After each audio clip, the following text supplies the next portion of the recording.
Presto. Does Twitch always have like an innate delay? Oh, I'm on YouTube live right now. On YouTube. Oh fuck, it's our old We're thing. live. We're live. Jesus, YouTube delay. Oh, I'm on YouTube. Are we live? Oh, we live. I don't even know what it looks like right now. I gotta go. It's that banter. You know it.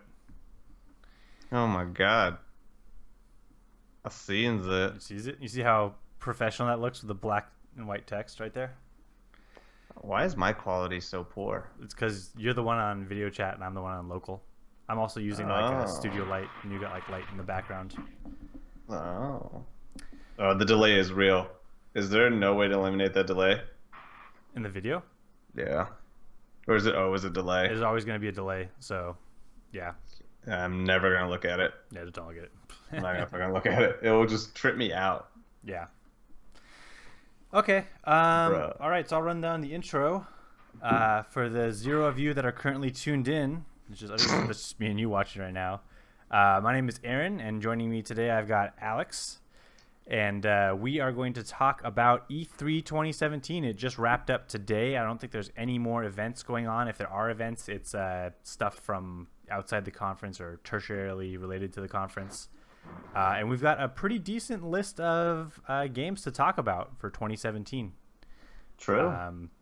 So Asa, we got our list of games to take a look at. We got a huge list. So I think let's go through the conference day by day. Starting with Saturday. We got EA. Okay. Which is basically a sports festival. But there's some cool things that EA is trying to do for those sports people and some people who aren't really into sports right. too much by adding the single player mode to Madden. They did it with FIFA, and now they're making over to Madden. I watched it. Let's talk a little bit more about the single player mode. Like, so I know from FIFA, you basically there was like a one player that you got to play as. He was Hunter, right? Alex Hunter, yeah. Yeah, and I saw that in FIFA 18, they're continuing Hunter's story. He's going to be picked up by a new team. I guess it's going to start out. There's going to be teams competing to draft him or trade him. I'm not really sure how that works. Yeah, I don't think they disclosed too much about it. Yeah. I'm not expecting anything super deep. I actually I'm okay with FIFA like multiplayer wise. For Madden, I don't care. Yeah. Now they're adding a single player mode to Madden. It kind of makes me interested a little bit. Would I pick it up full price? Probably not. But it's cool that they're adding this extra layer of accessibility by adding a single player mode for people who just may not want to play multiplayer or too scared to play multiplayer. And it's a good idea, I think. Do you think they're adding in an effort to convince people to buy it every year? Because I know personally, like I don't buy FIFA. That's probably the only sports game I still get is I don't buy it every year. Right. It's like maybe like every third year or every second year at best. I think they're just trying to broaden their audience. I think that they've definitely plateaued in a sense of who's getting it, and by adding a single player mode, it helps. Fighting games start to do this. Back in the day where fighting games were just exclusively you had arcade mode, time attack, and all this stuff, and now they're adding single player modes to it to just attract people who wouldn't play it normally. Right. So I think it's a good move. It made me lightweight interested in Madden 18. Yeah. Yeah, I'm a little curious. I haven't picked up Madden since I don't even know, like a really long time. Since John Madden was on the cover, maybe. I mean, last Madden game I picked up was Madden 2002. I'm pretty sure. Jesus. But I've played since then. I'm gonna look who was on the cover of Madden 2002. It was the Vikings player, Kurt. Favre. Kurt. Who is this guy, dude? I don't even know. What was his name? Number 11 on the Vikings, right? Is that who it was? Yeah, it's number 11. It's Dante Culpepper. Dante Culpepper, right? Yeah, he was the. Yeah, Vikings. Jesus, we were young for that one. And then they went into FIFA. Yeah. And then they did some indies. A Way Out was probably the most interesting thing to me. Yeah. So did you ever play Brothers: A Tale of Two Sons? No, but I wish I did. Did you? So okay, I played about an hour worth of that game. I had to put it down because the control scheme, maybe it's not the control scheme, but the kind of concept is that you're playing as two different characters and you have to use them both to solve challenges. It got kind of tedious, and after like an hour, I was just really bored of it. The game looked really cool. The story was really nice. I wish I could have gotten into it more. I think that perhaps A Way Out might be a little bit more easily digestible, Hmm. with better story. It looks like it has more of a a gringier, not gringier, grungier vibe to it. Prison Break. Yeah, and it's co-op. Yeah, For those who don't know what Aaron's talking about in terms of the control scheme, the brothers are moved individually by two thumbsticks, yeah. and then the controller triggers uh, are per respective brother, and then that's how they interact. So it can get it's definitely a different control scheme, controlling each brother individually Yeah. uh, through one half of the controller and the other half of the controller. So, but I But think way out to Aaron's point is basically it's set in prison, right. and you're trying to get out, and it's played exclusively split screen. Yeah. You could play locally on a couch, or you can play online, but it'll always be split screen. And how it ends is just how they interact with each other, and it's just the guy that presented it, that Joseph Ferris guy. He was animated. I liked it. It was different compared to the suits you usually see. Yeah, I'm a little low key excited. I like these two-player co-op games. I'm liking that they split it like two-player co-op instead of like two people on the same controller. That was just really frustrating. Hmm. I think it'll be a perfect game to sit downstairs on my TV and play on the Nvidia Shield. Right. I've been looking for those casual couch co-op games for that. I think it's a great game that you can have a beer with a friend and just kind of binge Right. it. I can't assume it's long. It's probably like 5 hours, Yeah. and I think it should be cool. We'll see. Uh, the gameplay that they showed was obviously super scripted, and Hmm. I'm not really sure how it will flow when you actually have it in your hands. But it impressed me, and I'm down to give it a shot. I think they said early 2018, so we got some time. Yeah. Yeah. Okay. Next was Bethesda, right? Well, Battlefront though. Oh, we didn't talk Battlefront about 2. Battlefront We 2. didn't Yeah. talk about Battlefront Oh, it's 2. on the list. Yeah, It's, Battlefront 2. I mean, so I guess the reason why I didn't put it on the list, and I feel bad for this, is because Battlefront 1 was a little bit disappointing to me. It was a really fun game, but I just mhm, totally passed on it because of lack of single player, lack of actual content to the game. mhm, But I think that EA is really going to redeem themselves, with Battlefront 2. You're mhm. going to see a single player campaign. You're going to Yeah. see, I think, did they say 10 pieces of DLC for free or something like that? They made some Something sort like of. that. Yeah, they're gonna use the loot crates, a la Counter-Strike and everybody else in the world. Right, Overwatch. Yeah. right. Makes sense. And I think that that'll be really beneficial for the community. I think that people Mhm. want to see a single player story in a Star Wars game. I think it'll be great as long as it's good. The story bridges Last Jedi, Return of the Jedi, and Force Awakens, and you play as the Imperials, and you play like some Death Squad or whatever.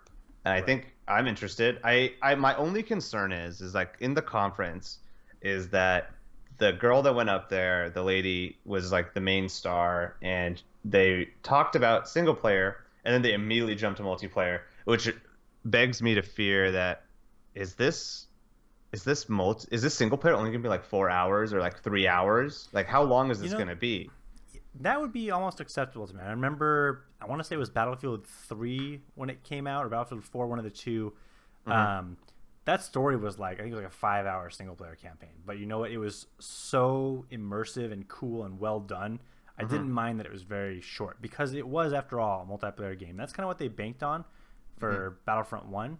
But I think people, for those types of games, they really do want a story driven single player experience. And, Battlefield 1, the World War One game that came out, this past year, that was an amazing implementation of a very basic single player campaign and then, really in depth multiplayer experience. So from what it looks like, a lot of the big names like Polygon and all TechCrunch and all the IG. Oh, did Alex drop out? Looks like we might be having some issues here. Hold on, guys.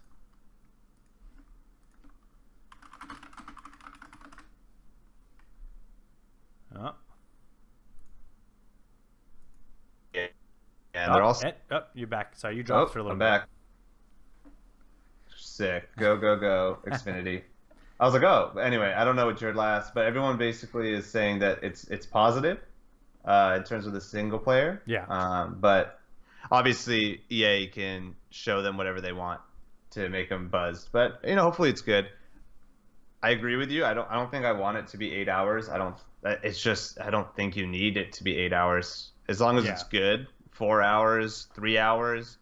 I think it should be no less than 3 hours. I hope it's Oh, of not. course, yeah. That would be really Yeah, short. yeah.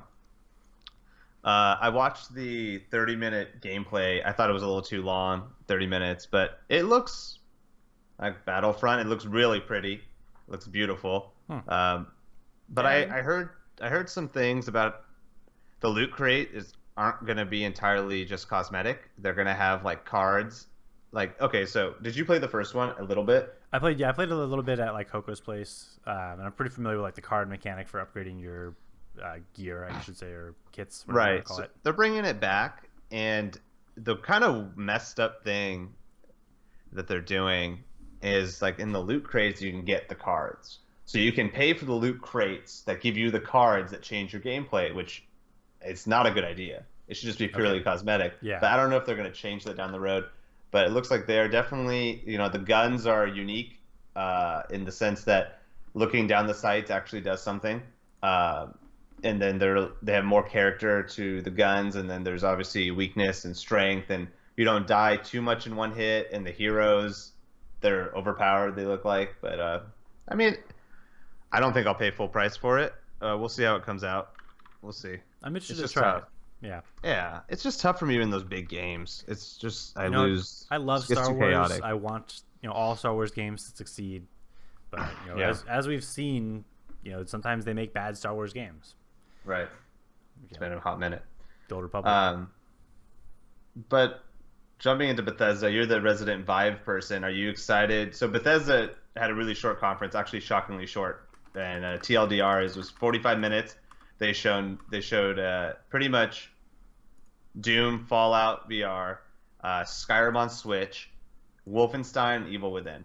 And I think Aaron, since you're the resident Vive person, are Doom VR and Fallout VR? Are you excited? Are you even interested? Like, do you want to play those games again in Well, so VR? I'll start out by saying Fallout 4 ported to VR, I'm not excited about in the least. But I think Okay. that's partially because I've played Fallout 4. I've played, I don't know what I had, like 60, 70 hours. I didn't play too much because Fallout 4 wasn't as in depth as some of the other Fallout games like New Vegas.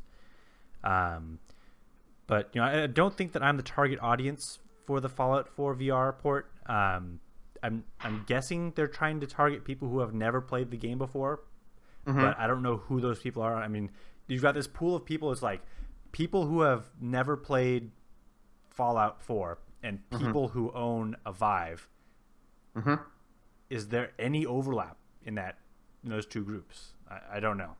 I think with the lack of games, it could be. It could be. But so I'd be curious to see it. I'm definitely not going to pay $60 to play the game again in Have VR. they Definitely not. announced the cost? They haven't, but they announced. What was I looking at? I mean, typically with Bethesda, like you talk about Skyrim on the Switch, they're charging $60 for Skyrim on the Jesus, Switch. yeah, that's true. For a game that's been out for 6 years. But we'll come to that in a little bit. I mean, Doom though, I never played the new Doom game. I actually bought it on a Steam sale for dirt cheap. I heard really good things about it. I just had it sitting in my stack of shame. I haven't gotten around to it. Maybe I'll just leave it there in that stack and play it when it comes out for VR. I mean, that could be a really cool game to play in VR. It's a horror game. I think those would be very immersive. But I don't know I what to think say. with Doom is so fast paced. The single player in that game, which if by looking at the gameplay trailer that they put for Doom VR, Yeah. you have to use the Vive's teleportation mechanic because you can just keep teleporting around, which I don't know how that's going to translate from the game that you would play in 2D and how fast it is, how insanely quick, and like how just it's all about adrenaline in that game. You got the guitar riffs, you got all this stuff. And then I feel that just teleporting around in your VR may kind of take away from that experience and make it slow down. And I don't know how I feel about it. I think that, I don't, and also I don't know if they're going to make you pay for it again. I don't know if they're going to give you Doom VR with the original Doom. Yeah, I mean, so it's a lot different. When I complain about companies porting console games to PC and they charge full price, I think that's a legitimate complaint because while yes, they do have to make changes to the game, they're not really developing that much new content. People always say like, oh well, you'll get an FOV slider. It'll be like a real console game, and or it'll be like a real PC game. Like that's consoles, FOV sliders and like uncapped frame rates. That's not what makes a PC game. That's one of the reasons why I choose PC games. But like, what actually under the hood are they changing to enable those? Right. For converting a game to VR, though, there's a whole slew of things that they do have to change. The game is fundamentally different. So I can understand them wanting to charge extra for it. It would be so nice to see them put like a DLC expansion pass on people who have the existing game, so you don't have to buy the exact same game twice. That would be, but they would never do that. They didn't announce that for Skyrim on Switch. There's no discount for people who own Skyrim. And you could have bought Skyrim SE last year, like for the Xbox or something like that, and been out of luck. For the VR? For the Switch, I should say. Oh yeah, I think it's just they're milking blood out of a stone. Yeah. But I don't. Okay, so we'll see. I think that some people are definitely excited for Fallout 4. I never played Fallout 4. I never played a single Fallout game. I know that a lot of people that like 3 in New Vegas and 1 and 2 and Fallout 4 kind of fell in terms of, like you said earlier, it's not as there's not that many options. You can't even be evil. Right. But Fallout in VR is like, do I want to play a game that's 60 hours long in VR?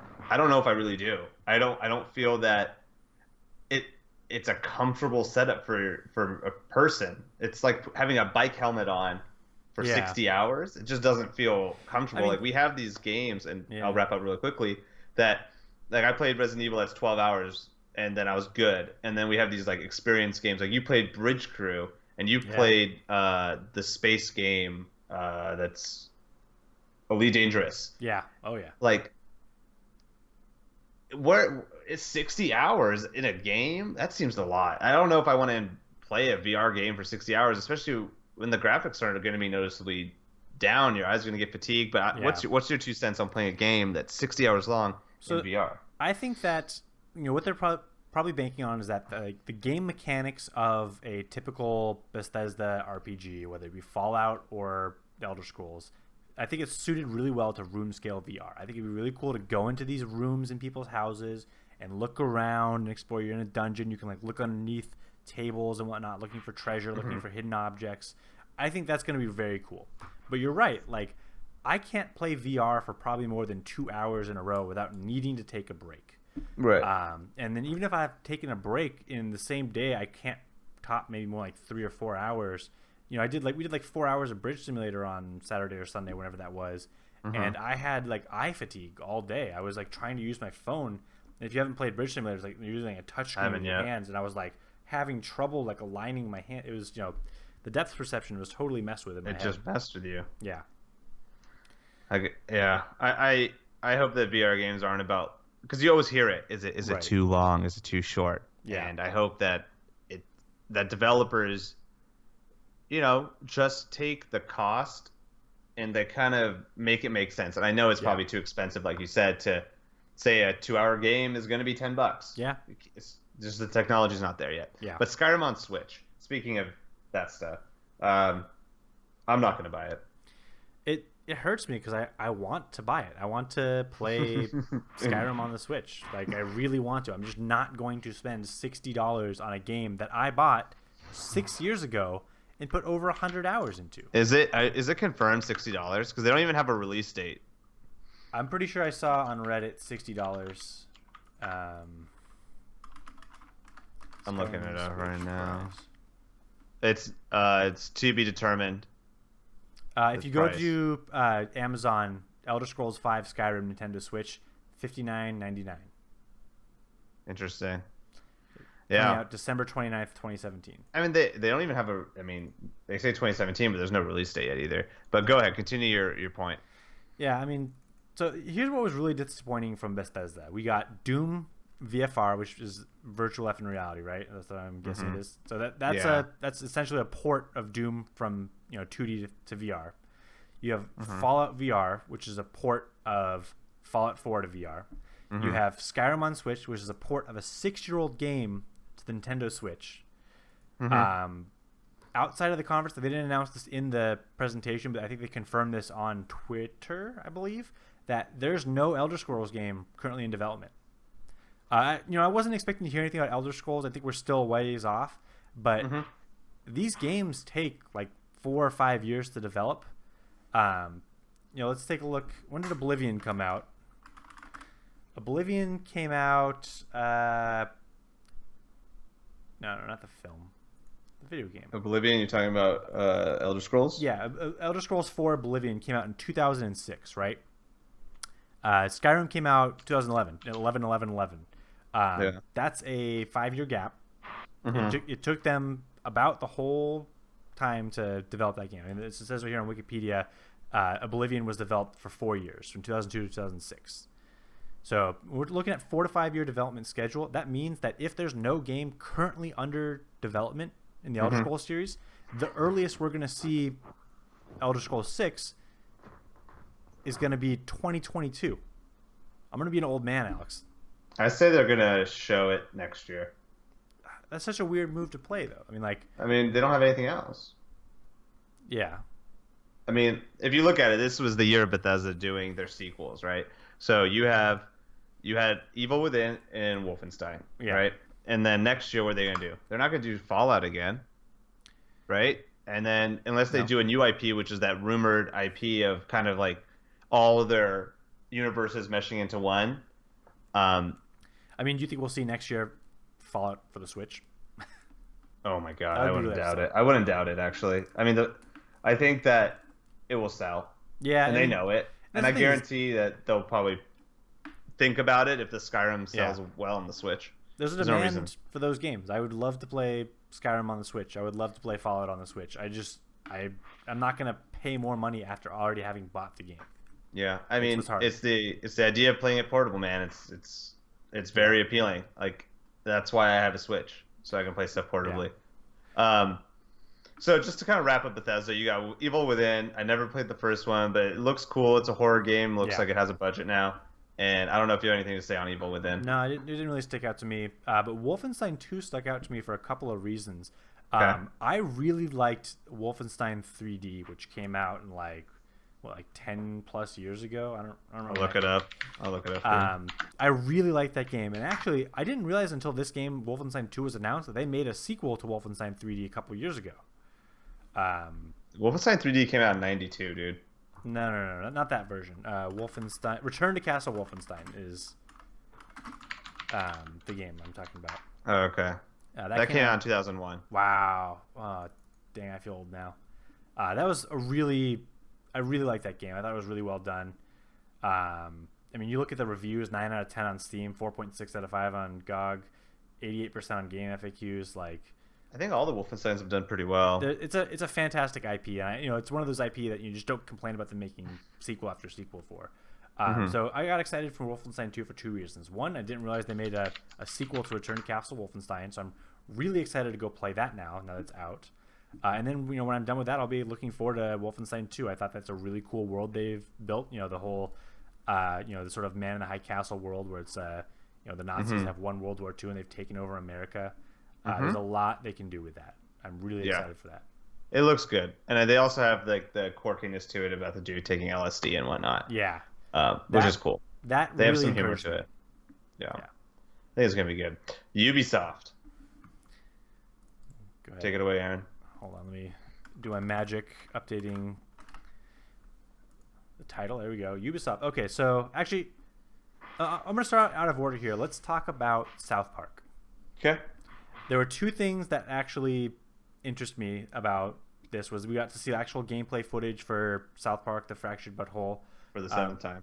Well, we've seen before, but this was like detailed, like a finished game. It's been delayed for years now, over a year. Over a year now, yeah. I thought that the Stick of Truth or Stick of Destiny, whatever it was, Stick of Truth was really good, really well done. I didn't play it myself. I watched my roommate play a bunch. That was a really funny game. It was one of those games I watched him play and I didn't really feel the need to play it myself. Gotcha. I think that's a really cool game. I think that I'm not terribly excited about it, but I thought what was interesting was that they announced a phone game.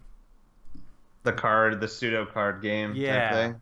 Like, I don't know what to expect from it, but I mean, it could be good.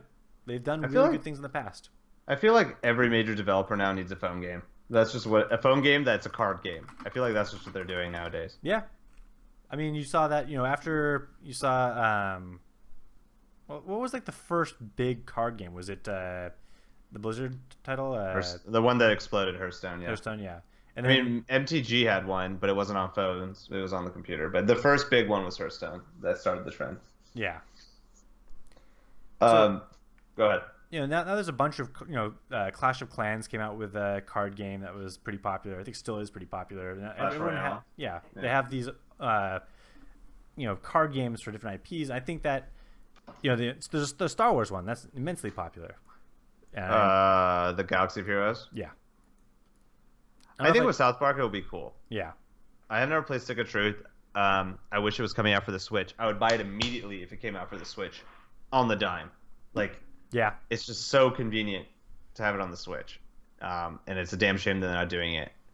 But it looks cool. I like the comedy. I laugh. I've seen 7 trailers for this, and I still laugh. South Park. It's all good. Yeah. Phone game.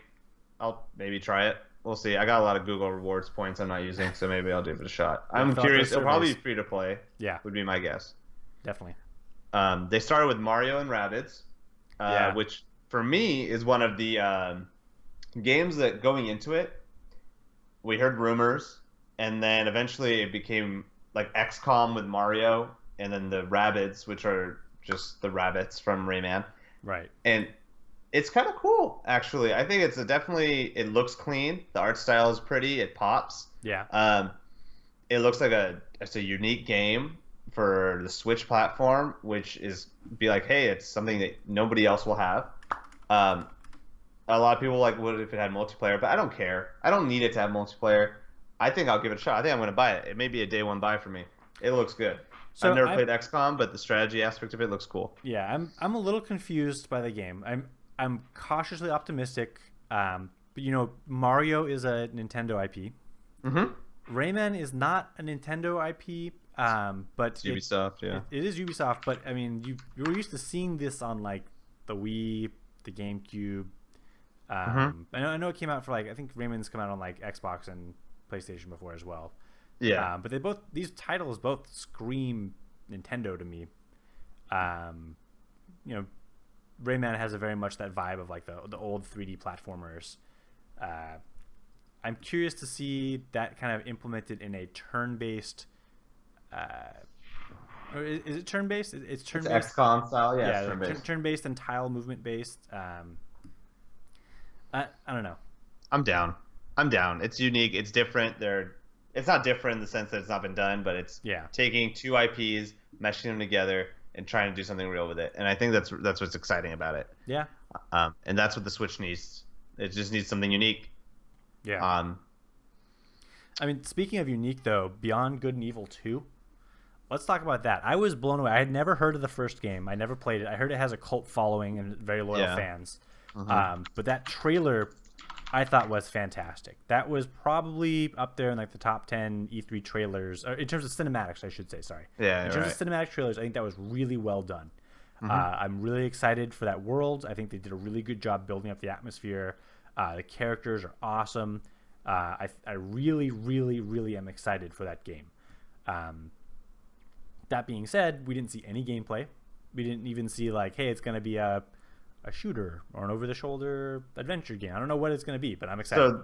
So this just came out actually like 50 minutes ago. Oh, really? On The Verge. Beyond Good and Evil 2 is still at day 0 of development. It has not even started any production. So they put a trailer out for a game that has no ETA on when it's going to happen, and it may go into early access, which is frightening. Oh. Like, that is frightening. They just, as of 50 minutes ago, that came out. Now I'm actually frightened. I was very excited for this game, but if they made a cinematic and they don't have any game developed at all, that really concerns me. Especially because they could decide how to adjust the budget based on the hype of the game, and the game could turn out better or worse based on the hype. I mean, I'm hoping that because of the interest drawn to it from this E3 presentation, they'll give it a nice big budget, develop a nice AAA title. But I mean, it may not get that budget if it's going to early access, right? Yeah, that's concerning, Alex. I really don't like that. we don't even know when this game will ever come out. Yeah. Like honestly, if it's Yeah. day zero of development, that means it hasn't even started. They made a trailer, and then they just said, "This is it. This is the trailer. Enjoy. You're never gonna get this game. This game's never coming out. I'm Yeah. telling you, it's never coming out." Okay. Alex's prediction, June 14th, 2017. My grandkids Good... may be able to play it, a shitty early access version of it. Yeah. It sucks. It looks cool though. The trailer did look cool. Yeah. It had a lot of hype, but all I think it did is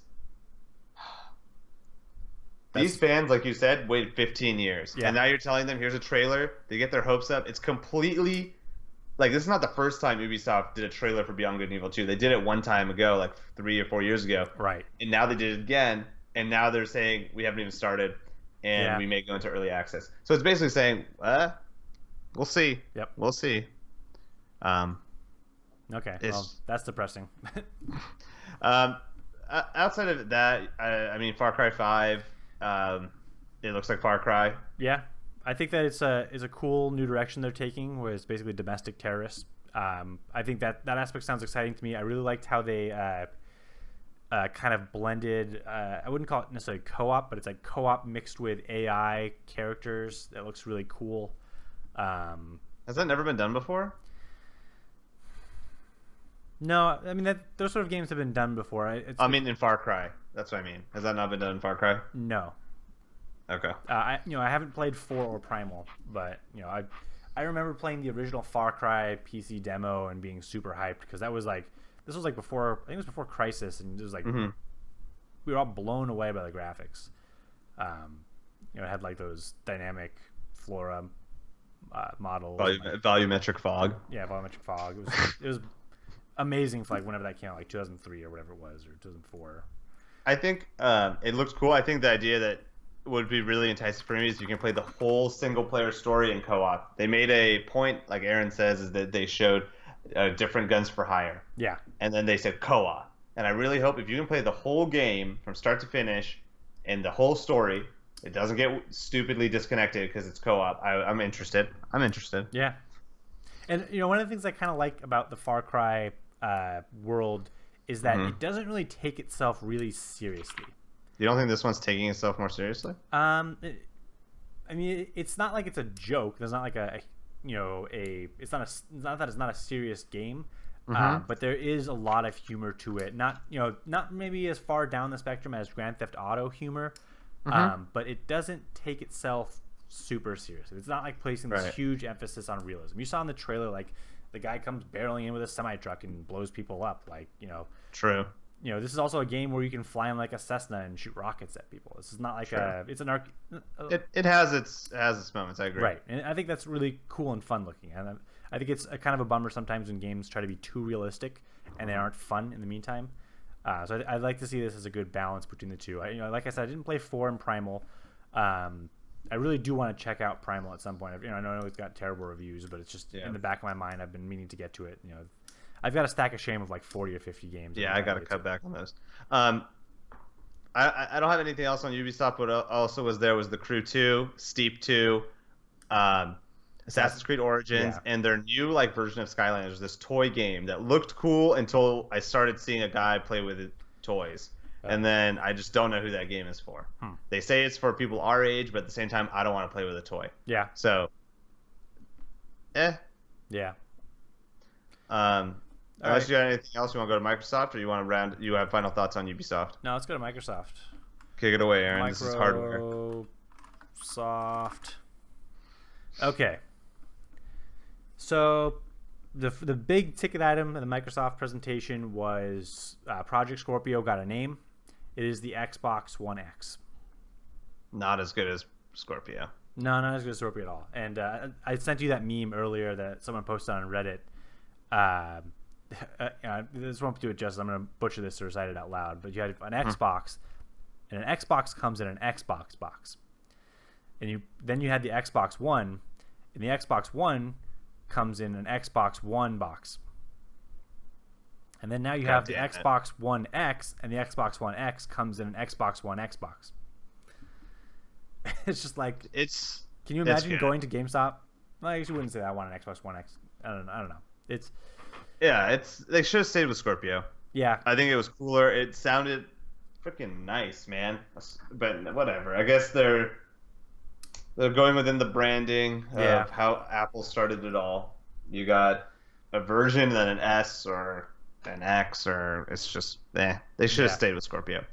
But under the hood, Aaron, break it down. Did you? We covered this in a previous episode, but just to remind people, we're actually looking at a fairly decently powered system. I think they said what 4.7 teraflops. Is that what it is? Or Like, shoot. I think it's more teraflops than that. It's like 6 teraflops or something. yeah. So you're looking at off the back of my memory, I think something like a GTX 1070 performance or something like that, which is more than sufficient to play 4K video games at 60 FPS, most titles, and that's what we saw them tout on every single game. It was 4K, 4K, 4K, 4K. There was one game that was not announced in 4K 60 FPS. We can go in a little bit into Destiny 2 if you want to talk about that. Was that announced at the Microsoft one? I don't remember who announced. No, it's definitely Sony. It was But Sony, yeah. it was announced at a interview with Games or Jeff Keighley that they are locking it at 30 on all consoles. All consoles will be 4K 30. I think the reasoning behind that was that there's cross console gameplay, correct? No, No? they just don't want. It's just probably Sony was like, don't do it, Interesting. lock it. Yeah. I mean, I think so. Okay, you understand specs more than I do. Yeah. The Xbox One, do you think it could run 4K and 60 FPS? I don't think it could. No, not at all. Not even close. But it could. But it could. Do you think it could run 1080 60 FPS? No. I mean, the reason why most games on the Xbox One were 900p was because it just didn't have the horsepower. Now, so the Xbox One S it definitely had the horsepower to play 1080p 60 FPS titles. And then it upscaled those titles to 4K, but it wasn't native 4K. So do you think the Scorpio? I'm going to call it the Scorpio because I'm not going to call it the One X. Yeah. Right now. Do you think it could run Destiny at 60 FPS 4K? I don't think it could. I don't know. Here, I'm gonna link you the specs of this thing. As of a couple days ago on Kotaku. Yeah. I'm gonna link it in I think Skype. The bottom line is, if you were developing a game today, I can't open it because if I open that, it's gonna mess with your video chat icons. Dang it! Should I send it? Anyway, go ahead. How do I make that go away? Hold on. 1 second.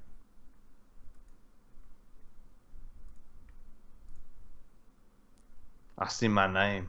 What's my name? I see my name. We faded to black. But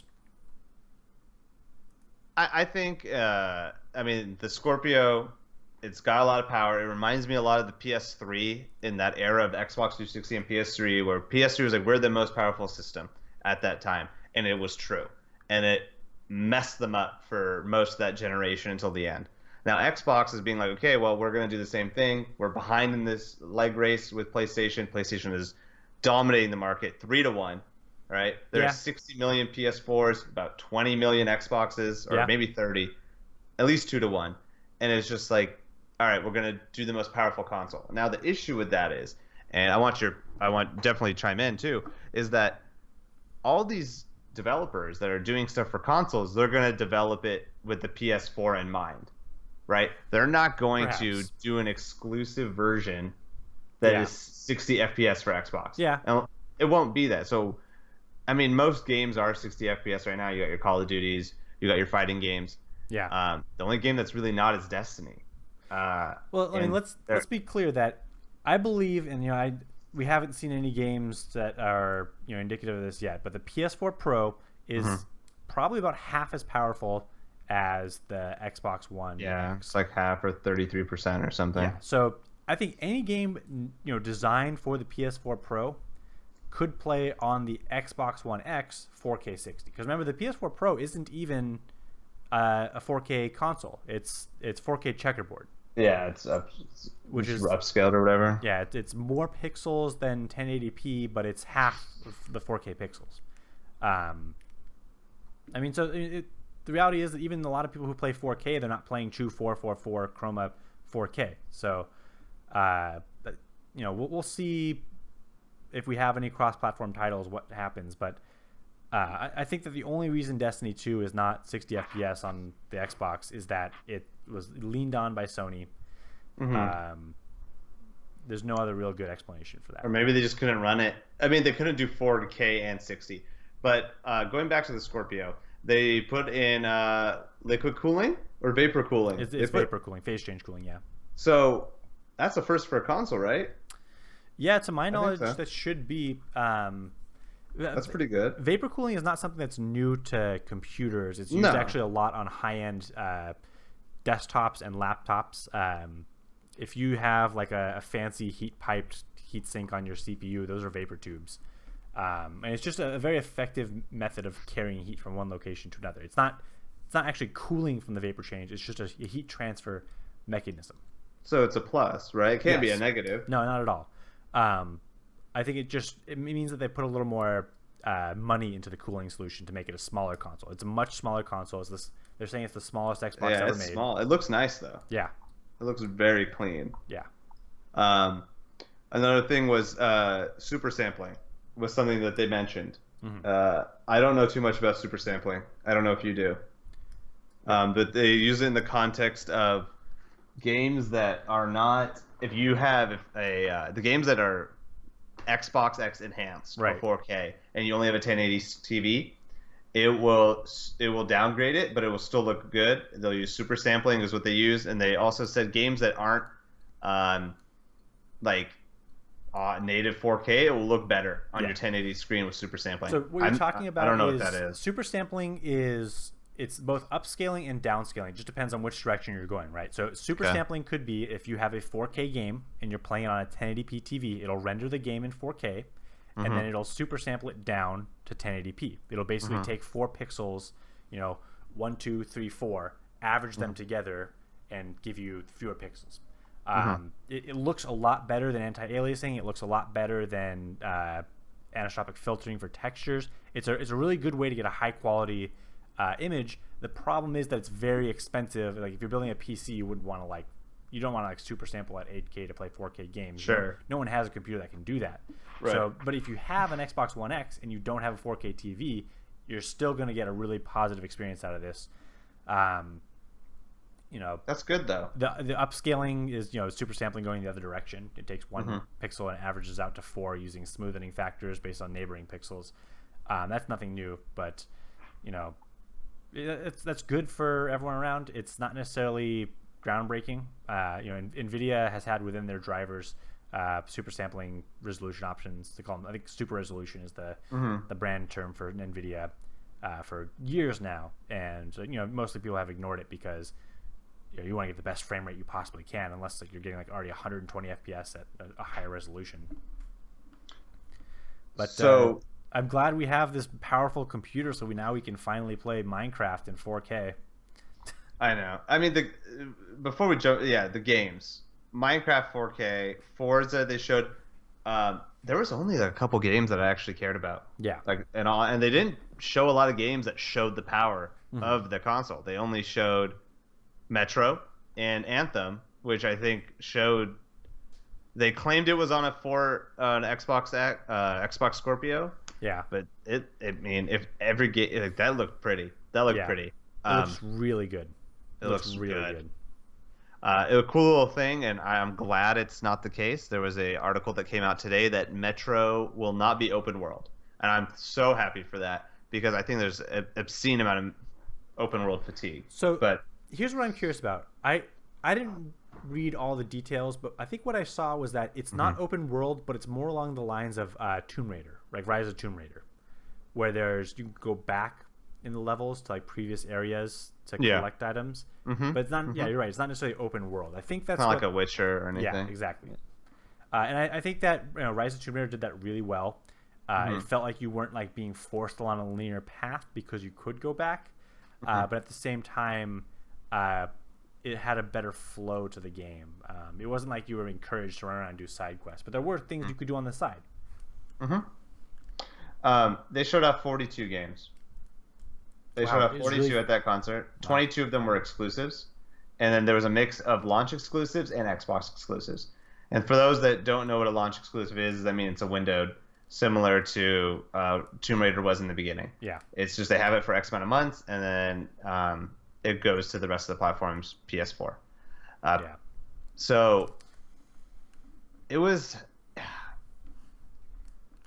They showed Sea of Thieves, which it's still not coming out. They moved it to spring 2018 now. That game is... Wow.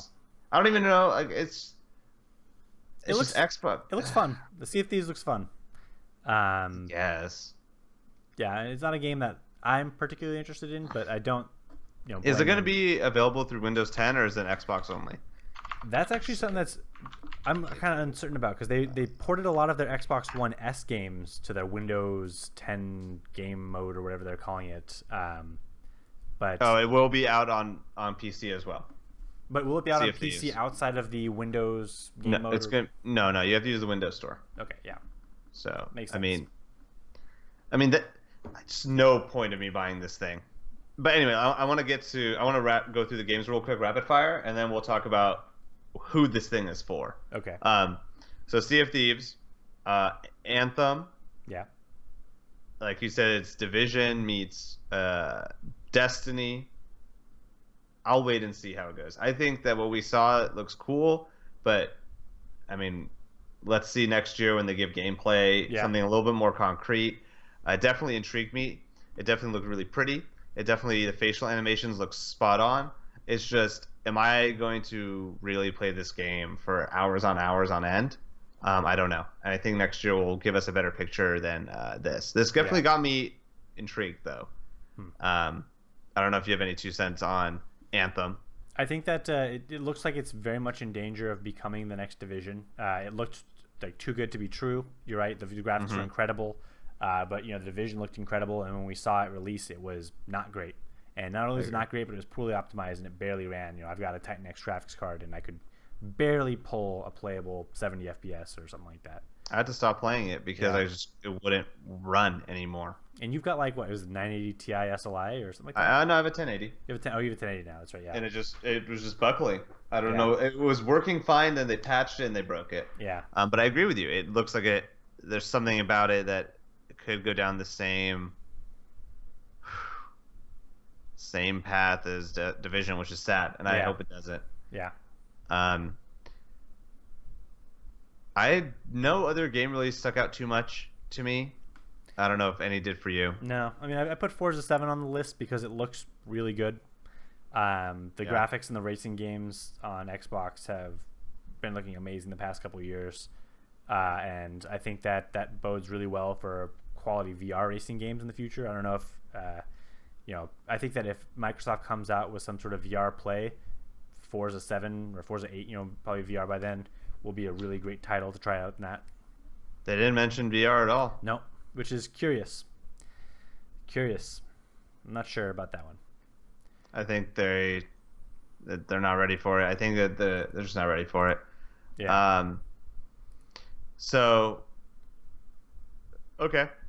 $500. Oh yeah, okay, yeah, $500. It's more than the PS4 Pro by $100. Yep. I mean, I don't know why. I don't know why they didn't just do $400. I think in 2 years they'll be able to pick it up for $300. No. Yeah. $400 maybe. I think that the Xbox One S has been out for how long? Yeah, not even a year. It came out in September 2016. Wait, the Xbox One S came out in September? Last year, 2016. They had just announced at E3 though you can buy one now for $200. Just for this week. Oh, it's just this week. Oh, and then it goes back up to $240 or whatever it is, or to $49.99. Yeah. Yeah, it's just for 1 week. I have a Blu-ray player, but I've been thinking about returning. I just swap it for an Xbox One S. You might 1S or X? 1S. Yeah, I mean, might as well. You get a 4K player. Yeah. For $200. I mean, how much is a 4K player? But this is it. Like, this is the thing. Microsoft did not tell me why I should buy this, and they didn't even try No, they tried. to do They it. said 4K. That's what they tried with. Yeah, but like it's $100 more than the competitor that they're losing to, Right. right? There is not a game on there I want to play. If I want to play a third party game that is kind of like the communal thing, like Call of Duties or Destiny or Yeah. even like all those big games that are third party, you get more stuff on the competitor.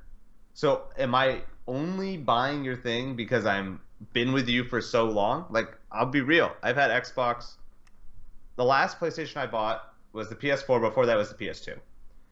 I was an Xbox all the way through halfway through this generation, and I Yeah. switched to PlayStation, and I've used it more. It's definitely the console that pairs well with my PC. Yeah. And Xbox is trying to be a cheaper PC without the games and without. I mean, the only reason you would buy this is if you're too stubborn to just buy a PlayStation, Yeah. too prideful to switch to your next thing, or all your friends are just on Xbox, and that could be it. Um, it's $500. It's just not worth it right now. It's just I don't understand why we would buy it. Um, you can just buy an Xbox One S and play all the same games you would play on your Xbox One X. Yeah. It's not a 4K, but that's still a very playable experience at 1080p. Well, the Xbox One X has an HDMI resolution of 2160. Yeah. That's 4K. So that's the same as the Scorpio. Oh wait, the Xbox One. No, but the Xbox One S isn't playing native 4K content. It's playing 1080p content, upscaled to 4K. Yeah, but yeah, So this is what I said. It's a very playable quality. It's not going to look as good, but if you wanted high quality graphics, you just build a PC. I mean, you could build a PC that does 4K gaming for like $700-800. It's not for me. Not for Yeah. me now. I have friends that are buying it, and good luck to them. I know they Yeah. have friends still on it, but it's not for me. Okay. Um, Let's go jump go to on. Sony then. I mean, I think we've talked the Scorpio to death. I mean, neither of us are terribly excited for it. Sony.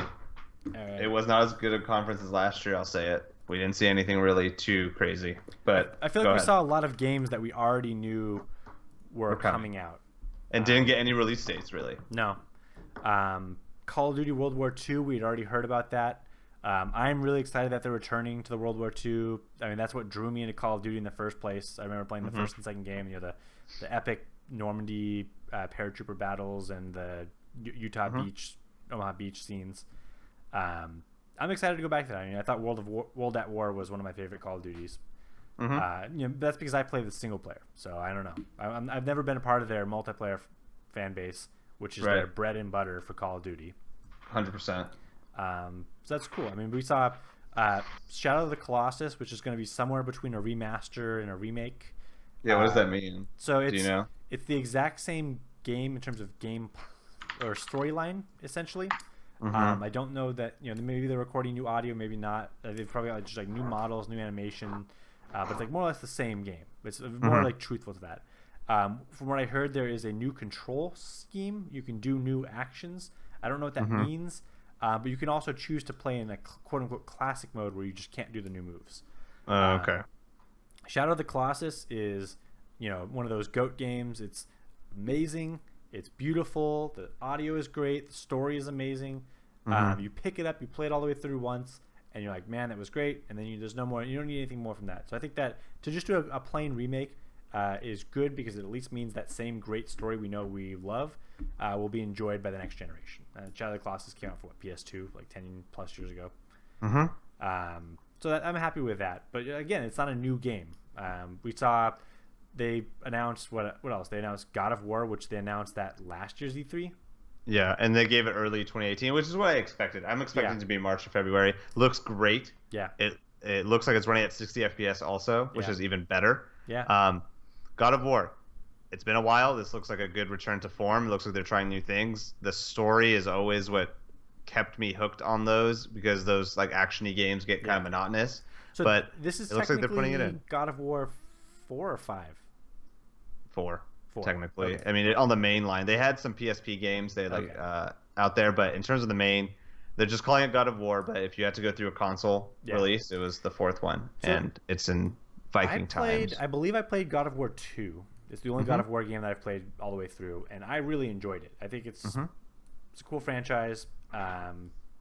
We had it at the house when in college. Yeah, okay, so that's how I played it. Okay. Yeah. Um, would I buy a console just to play that game? No, it's not that kind of title. But and it's not even the kind of title where I'd buy the game and go over to a friend's house and play it. Like I remember I played Red Dead Redemption that way. But Yeah. I'm really happy to play it if it was put in front of me on TV. I was at a friend's house. I'd be really happy to. I'll definitely. Yeah, I'm gonna get it. Yeah. So, Uncharted is what they opened with. I'm excited for that. Yeah, you recently Uncharted. binged through the whole series. I binged through the whole thing. When I bought my PS4 in December, I binged through 1 through 4. Yeah. Great time. I'm ready for this one. I'm so glad that it's $40. I'm totally okay with that. Yeah. It's standalone. I'm ready. I don't want to see any more trailers. Don't show me any more story. I'm just ready. August 23rd. It's gonna go down. Horizon Zero Dawn DLC. I haven't finished it. Good for Horizon. It's a good game, and of course they're gonna show it. Days. It's a snow expansion pack, basically. I haven't finished the game yet. It looks like it's a continuation of the story, so it looks like there's going to be something that happens. Days Gone, they showed it last year, which is kind of their Last of Us zombie type thing. Yeah. It looks like it has more of an identity now. From what I read in a couple articles, that it's going to be a very dynamic gameplay. So what they showed on the screen was kind of like a run through of the character going through in a camp and saving this guy, and then behind closed doors they had that same level but at night with snow. So the game changes. So we'll see how that goes. No release date, but they mentioned to a lot of press that you'll hear soon about release date. Then they had a bunch of VR titles, Skyrim VR, and then like 4 other things. You know what we didn't hear anything about at E3, and like, correct me if I'm wrong, but I didn't hear anything about Last of Us 2. No, nothing. I'm assuming they're going to save that for their PSX in November, which is their like standalone conference in Anaheim. Oh, okay. I thought for a second we were going to get a PSX, which is confusing because there was already a PSX. No, they have like their own conference. Gotcha. They had so then they did Detroit, and then they did Spider-Man. I'm down with that. It just looks badass. It looks like Arkham Asylum, if you ever played that Batman, or I had it in college. So much fun, and it looks like it looks great. I really liked Arkham Asylum. Wait, did I play Asylum, or what's the one the first one that came out? Was that Asylum? Asylum, yeah. Okay, I didn't play the next one, which was like the City Jail. Arkham City. Arkham City, yeah. So but you're right. It's a great gameplay. I remember Depeche Mode. That was a thing. Tons of fun. But if they can pull off that feel of story and gameplay, you're right. It's going to be a great game. But if it's like any of the other Spider-Man games, I don't know. I agree with you. It all depends on how the story fleshes out. And I think now with Marvel, like being what they are now, I don't think they want a shitty game. And I think Insomniac has a good track record, and I think it'll be good. Next year we'll find out. On that, Sony for me was not as crazy as last year, but I definitely we just, like you said earlier, we saw what we knew it was coming, and then now we just want just give us the games already. Which leaves us with Nintendo, which I think stole the show. But I'll let you start with Nintendo. I think Nintendo won. If we had to put like a crown on somebody, I think it won. Did you watch the Nintendo conference? Oh my god, a typo. Hold on. Oh my lord. Nintendo. I watched part of it. I mean, I was at work during all of E3, so I was tuning in and out.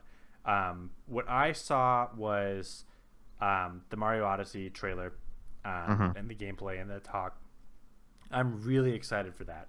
I think yet again they've shown that they have a lot of creativity when it comes to these 3D platformers. They're not just recycling old content. I think I mentioned to you last night that the hat mechanic is very reminiscent of Kirby, but it's a much different mechanic than just that. And now that I think about it too, there was another game where you could like take over random characters, but it wasn't as like widespread as this. Mm-hmm. I can't recall what I'm thinking of, but I don't remember it now. Mario Odyssey looks great. I can't wait to play it on the Switch. It'll be the second game I buy, or I guess the third game technically. October 27th. It's closer than we think. Yeah, that's a It long looks ways great. It's going to be 60 FPS also, which is nice. Interesting. Um, Good. Metroid 4. I'm excited. I played Metroid Are Prime you on excited for GameCube. that JPEG? Yes.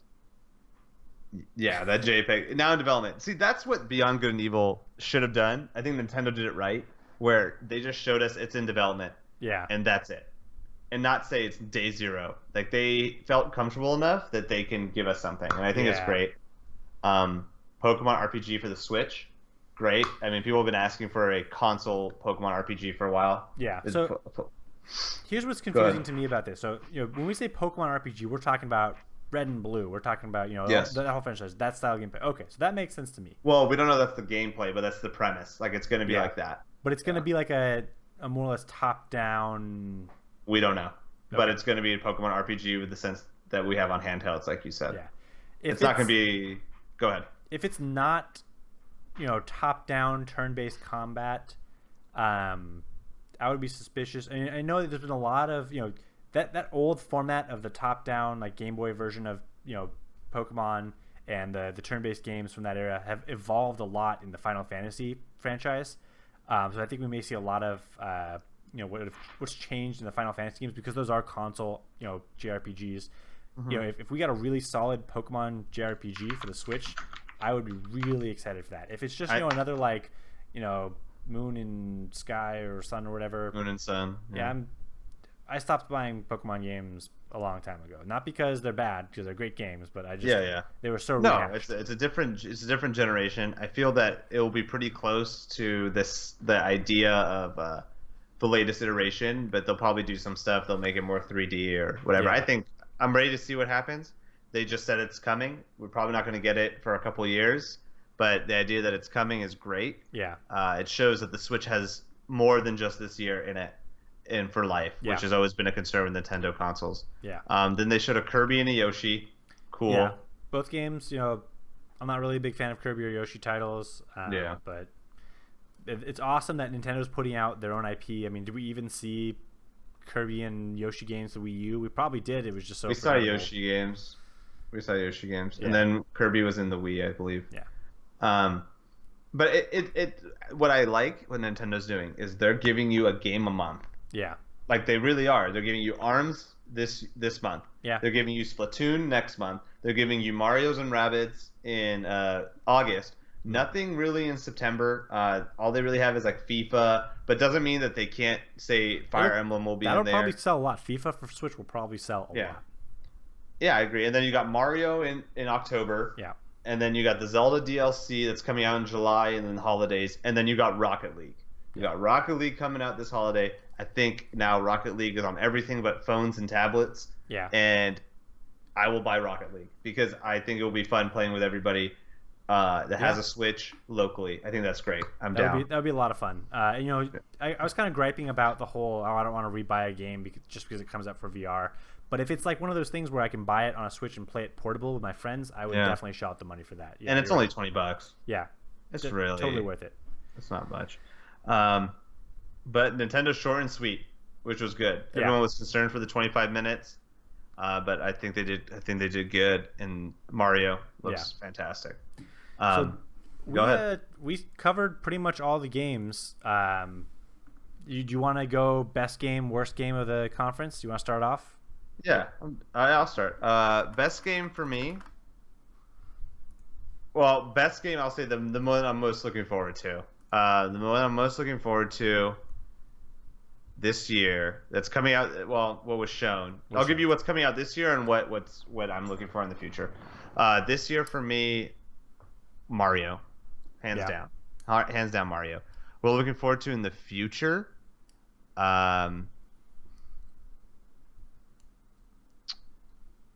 It's either going to be Metroid or Anthem because I'm curious how that plays out.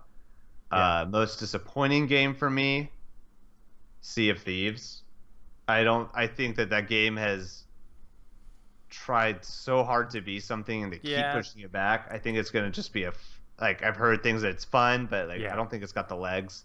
I couldn't say that I'm disappointed because I didn't have high expectations for it in the first place, but I Yeah. see what you mean. Yeah. They just keep pushing it back, and it just looks okay. What about you? All right, so I'm gonna start with best game. It's very close, but I'm gonna have to say Wolfenstein 2. That's a good one. You know, I'm a big fan of first person story driven shooters. I think that Wolfenstein is great IP. I think that the story looks fantastic. I think that the gameplay mechanics look great. I'm really excited to kill a bunch of Nazis with a giant robotic flamethrower dog. There's just no way that game will be a boring game. Yeah. The graphics look, more than decent. It wasn't like some of the games, like the Sea of Thieves, were like, what are these graphics doing from like 2009 in this video game? But I think that all around it looks like a solid, dependable title that won't disappoint. Yeah. I think that the most disappointing game for me, I want to say, and this is going to be cruel, but I'm going to say Minecraft in 4K. The fact that they announced that as a major, selling point of the Xbox One X. Look, I get it. Like, I really loved Minecraft. I still love Minecraft. I played a lot of Minecraft. And it was like the one time I made a video that went viral on YouTube. It was a Minecraft video. I hosted a server for a number of years.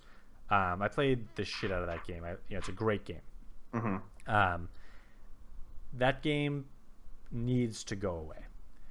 It's done. It's just done. It was great because it was simple and fun and creative, but they've kind of turned what was a very simple, fun, and creative game into this bloated game with all these recipes and experience and level up. And now there's gone from like one fruit to like all these different.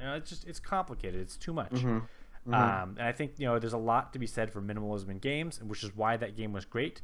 But you can't have a complicated game that's in 4K. And it's like, oh, but look, it's cute. It's got these like blocky models with 16 or 8-bit textures. Haha, isn't that cool? Like, no, I don't want to play Minecraft in 4K. 60 FPS, yeah, that's like much better than playing at 30. But was that a thing that they said? What do you mean? 60 FPS is what they said. It's 4K 60 FPS, yeah. Jesus Christ, that thing was not 60 FPS before. I couldn't say about the other console versions, but I do know that when Minecraft first came out, most computers struggled to even play that game on like 1080p. It was very poorly optimized. So I bought Minecraft when it was an alpha, before there was even the quote-unquote survival mode. I played just the creative mode.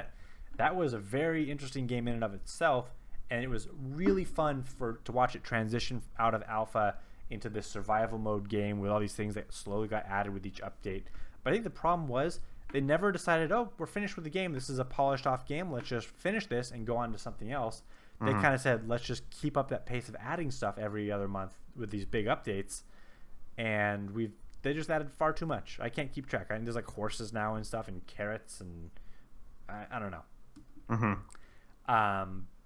And I would really like, I know Microsoft was very proud to buy it. It made sense. It's the best-selling video game of all time. Behind Tetris, which I don't really even count in that.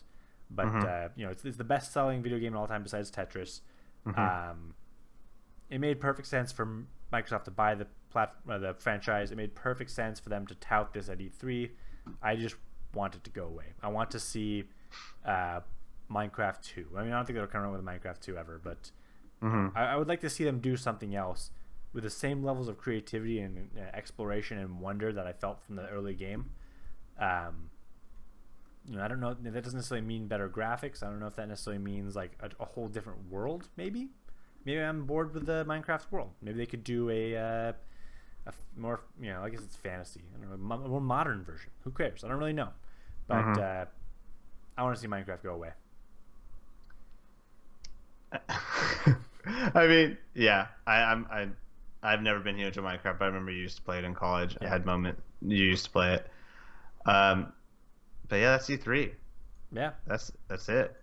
That's it. So I'm down. That wraps up our coverage of E3. Thank you guys for tuning in to listen to us talk about video games. I think that what's coming up in the near future, we haven't been recording these podcasts. I was out of town for like a month, 4 weeks, almost a month.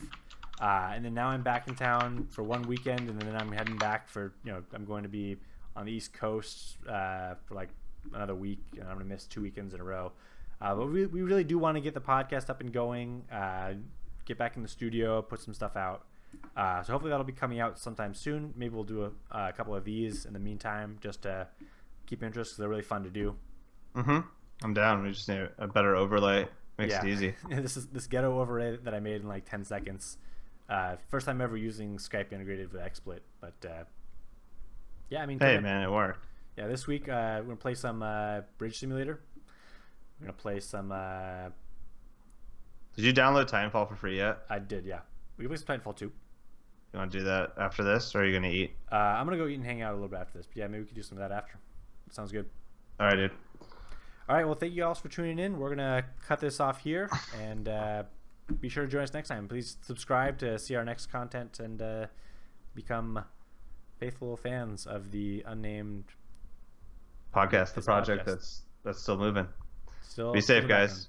Take care.